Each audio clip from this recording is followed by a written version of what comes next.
So I wanted to do a review on the engine shed made by Golden Bear for their trains. Well, that may not actually be the case. If you want to see more videos like this or any of those I've already uploaded, don't forget to smash that subscribe button. This particular version sadly is missing 2 doors. Nevertheless, you can see the engine shed as it should be. Well, first of all, you've got a flap that opens, and it's the side that's got the small door on it, and that's so that children can put their hands in to move the trains along. That's a really nice feature. And on that side, you've also got a door which you can open.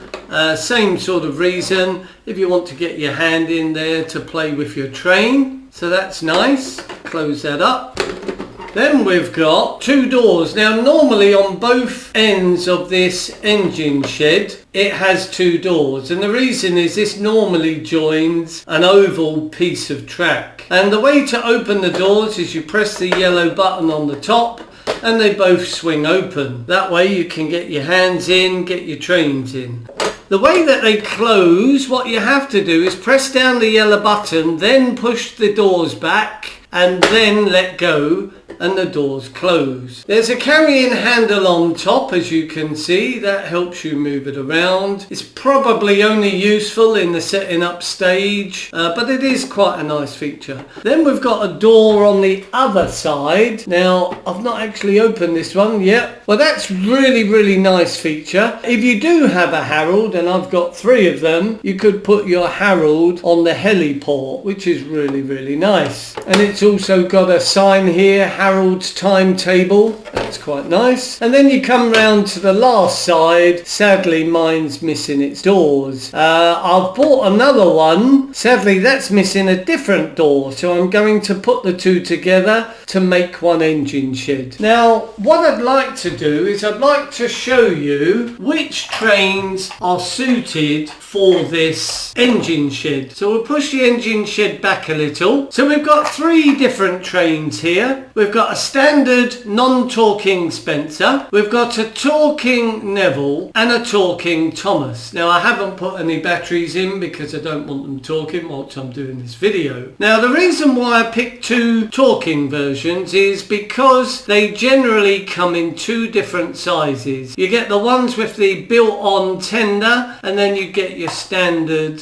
steam engine, which is Thomas. Then you've got just a long standard non-talking version. Now it didn't really matter about the length, because what I really noticed here is it's the width of the vehicles that plays a part on whether or not this engine shed is suitable. So we'll start with the biggest train, which is Neville. Neville is a talking version. Now it does fit, but the only problem is it's such a tight fit, you are inclined to damage your train when he leaves. Let's just have a look at Thomas. So we'll take out Neville and we'll put in Thomas.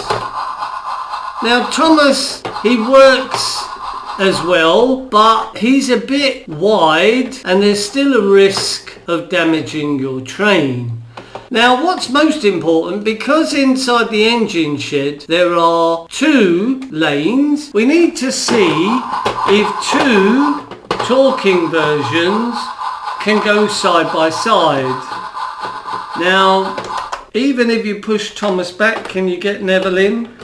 You can get the train in, but they're rubbing together. Neville's struggling to get in. So I would say, in summing up, this is just about okay for 1 talking train. It's definitely no good for 2 talking trains side by side. Well, now let's just put in a standard non-talking Spencer. I personally believe that Spencer is the perfect gauge train, and so will all of the other non-talking trains be the perfect trains for this set. I'm going to get another train, our beautiful little Rosie.